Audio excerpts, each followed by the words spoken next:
One of the things we found most difficult about working with customers over the years is this initial project estimate. You drive up to the customer's property, you get out of the truck, introduce yourself, and begin to talk about the project. These next few minutes we have found to be some of the most important as to whether we're actually going to get the project and as to whether we're going to make any money while we're doing it. Over the years, we've learned a few tips that we want to share with you now that not only will help you get the projects, but will help the customer to be more comfortable throughout the entire process. Let's get started.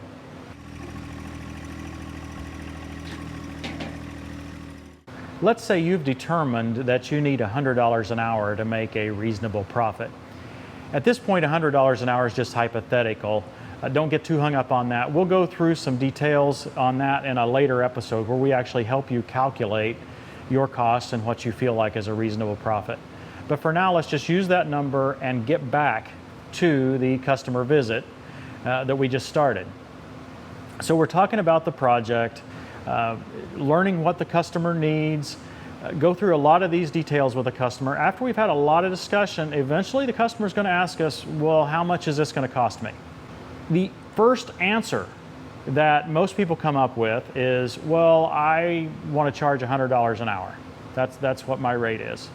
We have to think in terms of the customer though, because the customer really wants to know how much is it going to cost me, not what's your hourly rate, right? So the first question they're going to follow up with is, okay, well then how long is it going to take you, right? So you might say, hypothetically, oh, it'll probably take me 2 to 3 hours. Now, what you have said is, I'm $100 an hour, it might take 2 to 3 hours, it might take 4, it might take 5, it might take 1, I don't know, but probably 2 to 3 hours. What the customer heard was $300 max, maybe lower. That's just the way the customer's going to hear that scenario. If it takes 6 hours to do the project, the customer's not going to be happy, and he's going to want to pay you the $300 that he felt like you initially estimated. If you only work an hour on a project, since you quoted a $100 an hour rate, he thinks that $100 is his fee. In my opinion, this is a sure way to minimize your profits. No one's going to be happy. It just doesn't work like you would expect. So I'm suggesting that you made your mistake when you first mentioned your hourly rate. Yeah, that's right. I'm suggesting that you not share an hourly rate with your customer. So why do we tend to want to quote an hourly rate if it gets us into this kind of a scenario? Well, I think most of us believe that the hourly rate is the safest bet for us, right? We think that this allows us to have the most flexibility. If a project takes longer, it should be fine. Let's say the scope of the project changes, we should be fine because it'll be covered by this hourly rate. And the customer will just pay us for how long we've been here. So I'm saying that doesn't work, and I think you've probably seen that as well. So since it doesn't work, let's rethink that a bit and see if we can find another way to handle this problem. Before we get into the solution for this problem, I promised you several weeks ago that I would answer insurance questions that have been asked on tractortimewiththem.com/insurance. And we pulled in our insurance provider as a partner so that we would get accurate answers and not just some flippant answers. These are endorsed by Country Financial. Today, we're going to talk about umbrella policies. Let's take a look. We're back with my friend Steve to answer yet another insurance question. This is sponsored by Country Financial because we wanted to get the answers right. And today's question, Steve, is about an umbrella policy. Does an umbrella policy cover my tractor for hire, off premises? Does it add any coverage like that?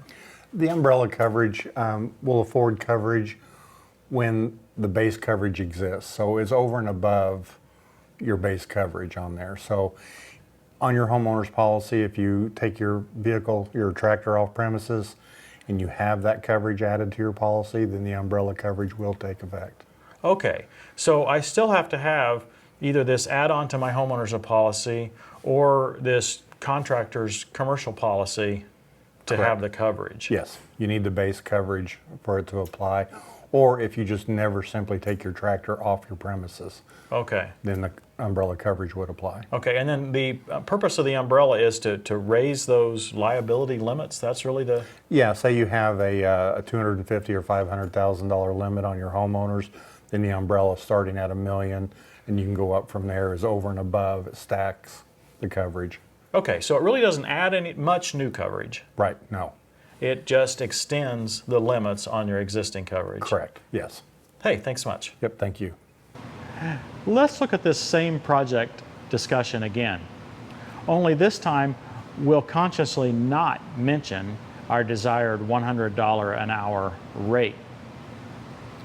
Early in the discussions, before we ever talk about pricing, we have to evaluate the project to be sure we understand it. As we're doing that, let's build a task list, either mentally or on paper, or a little bit of both, as to what we need to do. For instance, if we're going to be doing some yard grading or swale work, we might say, well, first I'm going to rototill the area, and then I'm going to move the topsoil away, and then I'm going to dig out some of the subsoil with my loader, and then I'm going to bring some topsoil back on, or maybe I have to haul off some soil, some of the subsoil. We go through all of those steps, right? And as you go through them, not only are you building a task list, you're also interacting with the customer to make sure that we're doing what they want them to do. For example, if there's seeding to be done, is the customer providing the seed? Do we have a place where we can put that subsoil that we took away? Or just many questions like that you'll be dealing with. So eventually the customer's going to ask, how much is this going to cost me? Rather than quoting a number right then, I would walk back through the task list, kind of illustrating all the different items that have to be done, and that'll help the customer to visualize the complexity of the project. Now, at the same time, you can be building your time estimates in your mind while you're verbally going through this. So let's say you've decided that you think the project's going to take 2 to 3 hours, and that you think there might be one part of the project you either don't fully understand, or it could be more complicated, like perhaps there could be a water line you have to dig around or something that's manual. So at that stage, you say 2 to 3 hours to yourself. You don't say that to the customer. When you get ready to quote a price, I would say it'll be $500. And if we have an issue with this water line or whatever, hypothetically, it'll be an extra $100. So $500 is the most likely, possibly $600 if the worst case happens.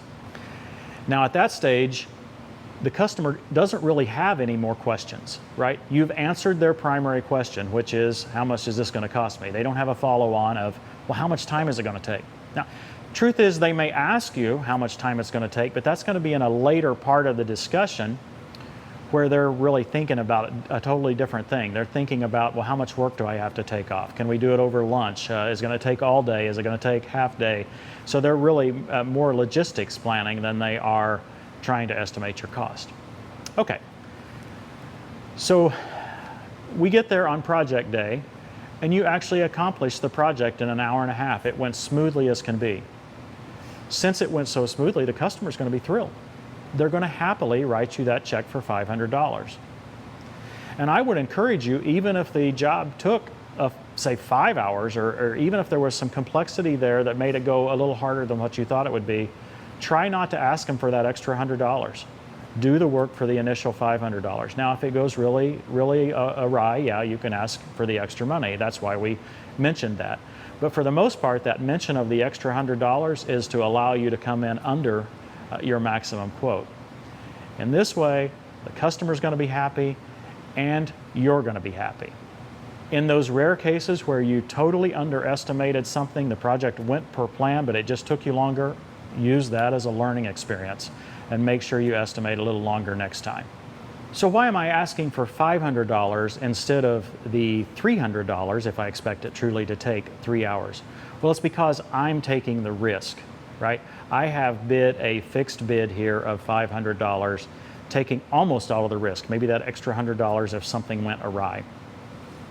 So I believe that puts us in a position where we can handle the extra bid amount and the customer should actually be more comfortable and more pleased that we came right out with a fixed number at the beginning, rather than making them try to quiz us to figure out the total amount. Now, are they going to really understand how long something's going to take? I doubt it. For the most part, the customer doesn't understand the capabilities of our equipment near as well as we do. So often they have called us simply because the project looked overwhelming to them, right? I mean, it might be a project that would have taken them 10 or 12 hours by hand, and so they finally bailed out and said, I just can't do this, I need help, so I'm going to call someone with a tractor. So when we come in with a $500 rate, they're probably not going to be scared off by that. Now, there are exceptions. For instance, garden tilling. People can kind of envision themselves renting a garden tiller or even purchasing a garden tiller and getting that job done. But most of the jobs we do, the customer sees a big pile of brush in the corner, and I see a few minutes with a chainsaw and 2 to 3 grapples full of brush hauled over to the burn pile, and we're done. That difference is what really helps us to be able to quote maybe a little higher rate than the standard hourly rate. One other aspect I want to remind you of here is I am trying to oversimplify this. I'm not trying to get into any details about travel costs, travel time, other areas that need to be dealt with, yes. But for this topic, specific topic, I only have a few minutes, so I just don't want to overcomplicate things. So we're talking about just the time on the scene. Quoting an hourly rate and a time estimate boxes you in. It's very hard to charge the customer more than that initial time estimate. And if you get done faster, the customer expects to pay less. This is exactly the opposite of your original intention. Your intention by using an hourly fee is to transfer a lot of that risk to the customer so that you'll always get kind of paid the same amount per hour. But it doesn't actually work that way. So I recommend that we just step up. We make a commitment and price things with a good, solid, fixed rate estimate and stick to it. I think in the long run, you'll be better off with this approach. I do sometimes make an exception.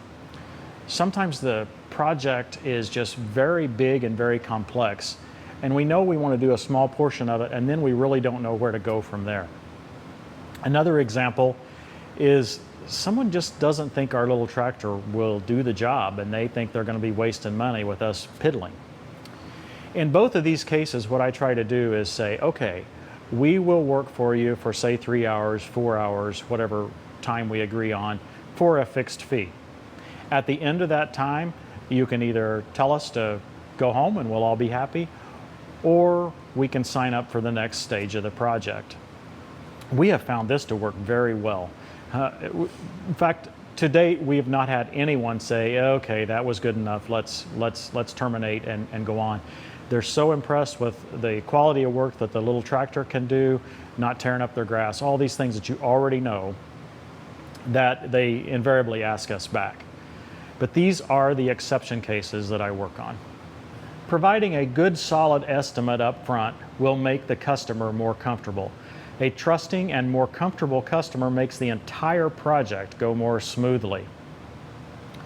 In future episodes, we'll dive into this in some more detail. For example, we'll look into how to calculate those internally desired hourly rates and some other ways that we think can help make the customer more comfortable. It's something that we've learned to be pretty good at over the years. You see it in our videos. You can tell that our customers enjoy working with us, and it just makes things go much smoother.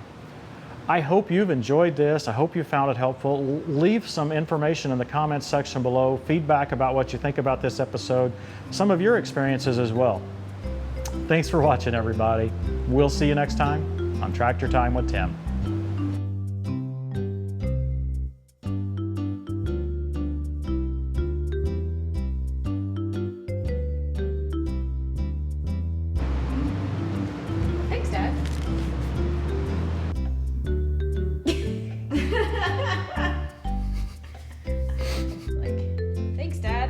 Already done that.